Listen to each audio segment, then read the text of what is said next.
पंडित जी से आपने संगीत की किन विधाओं की शिक्षा प्राप्त की? मोहन माँ साहब से बहुत सिलसिले से सालों तक जो लगातार होता है वैसा तो मेरे साथ नहीं हुआ, क्योंकि बचपन से मेरी शिक्षा आरंभ हो चुकी थी ख्याल गायकी में मैं अपने पिताजी से। उसके बाद 1964-65 से परम आदरणीय अप्पा जी से, श्रीमती गिरिजा देवी जी से विधिवत ठुमरी की उपशास्त्रीय संगीत की शिक्षा ली। लेकिन जब मैं फिलोसॉफिकल सोसाइटी कमच्छा में हमारा आना हुआ परिवार का, तब से मोहन माँ साहब के साथ हमारा संपर्क हुआ। प्रोग्राम्स में उनके साथ गाना हुआ। बच्चा भैया, बच्चा लाल मिश्र जी आकाशवाणी में वो थे, उनके साथ। और जब भी बाहर जाती थी या स्थानीय काशी में जो होते थे प्रोग्राम्स, मोहन माँ साहब को छोड़ के और दूसरा नाम याद नहीं आता था। जहाँ भी हारमोनियम का सवाल आता था, साथ सहयोग का, मोहन माँ साहब स्मरण हुआ। फिर 80 के दशक में गज़ल गाने का मुझे पहले से ही शौक था। हालांकि सार्वजनिक रूप से मैं गज़ल नहीं गाती थी, लेकिन हमारे परिवार में हमारी माँ की तरफ से अच्छे शायर हुए हैं। पंडित ब्रजनारायण चकबस्त, मोहनलाल जी कौल, और हमारे मामा विजय किसलू, पंडित विजय किसलू जी, रवि किसलू जी जो अभी नहीं रहे। तो तब से गज़ल का शौक़ मुझे हमेशा से रहा, लेकिन वो बीच में रुक गया था सीखना।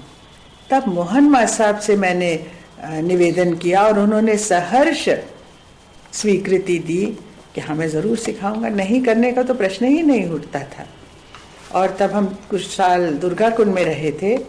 वो रामापुरा से दुर्गा कुंड आते थे और इतने प्रेम से, इतने धीरज के साथ सिखाते थे। और माँ साहब का जो गज़लों के तरन्नुम, जो उनकी धुनें होती थी, बहुत सुंदर, बड़ी सटीक, जो शब्द हैं उनके अनुरूप, भाव के अनुरूप गज़ल की धुनें, और इतने प्रेम से सिखाते थे, इतने भाव के साथ, धीरज के साथ।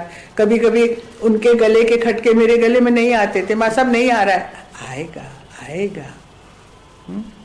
और उसके साथ गज़ल के साथ साथ वो श्रीदेवी मेहता जी जो थी, यहाँ रोहित मेहता थे, श्री रोहित मेहता जी थियोसॉफिकल सोसाइटी की भारतीय शाखा के महासचिव थे बहुत साल, और उनकी पत्नी श्रीमती श्रीदेवी मेहता सार्वजनिक रूप से तो कार्यक्रम नहीं देती थी, लेकिन संगीत का बड़ा गहरा शौक था। तो मोहन माँ साहब से वो नियमित रूप से सीखती थी। भजन हो, ठुमरी हो, सुगम संगीत, उपशास्त्रीय संगीत है, भजन है, श्लोक हैं। कई श्लोकों का को ट्यून करके माँ साहब सिखाते थे, उनके यहाँ नियमित रूप से आते थे। और उनके साथ साथ उन लोगों से, श्रीदेवी मेहता जी से, रोहित मेहता जी से हमारे परिवार का, हमारा सुंदरम जी का बहुत गहरा रिश्ता था। हमारे बिल्कुल वो अभिभावक की तरह थे वो दंपति। तो वहाँ मिलना होता था, उनसे जो मिलता था ठुमरी के संबंध में, और उनका जो साथ रहना, उठना बैठना, जो बड़े बड़े जो कलाकार हो गए, आदरणीय श्रीमती सिद्धेश्वरी देवी जी जैसे कलाकारों के साथ, और जो उनका संगीत कान में पड़ा, जो उन्होंने पाया, वो जब हम लोगों से शेयर करते थे, तो वो आज मिलना दुर्लभ है बेटे, मिलता नहीं है। तो वो गज़लों का उनसे सीखना, गज़लों की अदायगी कैसे वो करते थे और कितने प्रेम से सिखाते थे। और सबसे बड़ी बात, बड़े संकोच से, मोहन माँ साहब की जो बात है वो बहुत बड़ा वैशिष्ट्य है जो आज लुप्त हो चुका है। वो ये है, अंग्रेजी में जिसे कहते हैं सेल्फ इफेसिंग, अपने को आगे रखे बिना, अपने को दृश्य में शामिल किए बिना, पीछे से संकोच के साथ बहुत बड़ा योगदान देते रहना। नहीं 10 बरस सिखेला किया तो बंदी साहब सुन ली। महल